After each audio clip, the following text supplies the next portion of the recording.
ఉరవకొండ పచ్చని చెట్లు, ప్రశాంతమైన వీధులతో ఎంతో అందంగా ఉండే పల్లెటూరు. ఆ ఊరిలో ఉండే జిల్లా పరిషత్ ప్రభుత్వ పాఠశాలలో చదువుతున్న కుర్రాడే మన కథానాయకుడు నిరంజన్.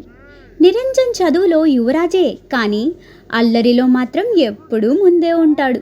స్కూల్ అయిపోగానే స్నేహితులతో కలిసి గ్రౌండ్లో క్రికెట్ ఆడటం, వీధులన్నీ సైకిల్ మీద తిరగడం వాడి దినచర్య. అబద్ధం ఆడటం, ఎవరినైనా మోసం చేయడం లాంటివి వాడికి అస్సలు తెలియవు.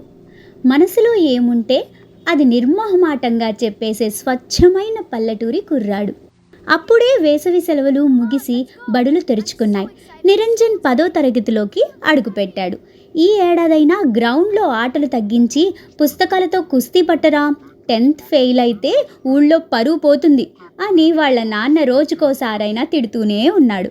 కానీ నిరంజన్ మాత్రం అవేమీ పట్టించుకోకుండా తన లోకంలో తాను ఆనందంగా గడిపేస్తున్నాడు.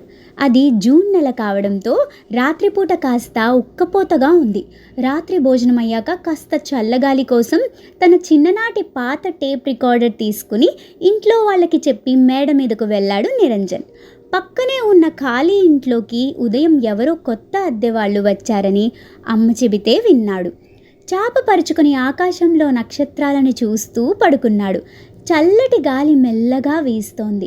క్యాజువల్గా తల తిప్పి పక్క ఇంటి మేడ వైపు చూశాడు.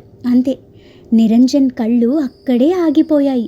పక్క ఇంటి మేడ పిట్టగోడకు ఆనుకొని ఒక అమ్మాయి నిలబడి ఉంది. ఆకాశంలో ఉన్న నిండు చందమామ వెలుగు ఆమె ముఖం మీద స్వచ్ఛంగా పడుతోంది. ఈ స్టోరీ గురించి తెలుసుకోవాలి అనుకుంటే ఫుల్ వీడియో మన ఛానల్లో ఉంది, చూడండి. సబ్స్క్రైబ్ చేయడం మాత్రం మర్చిపోకండి.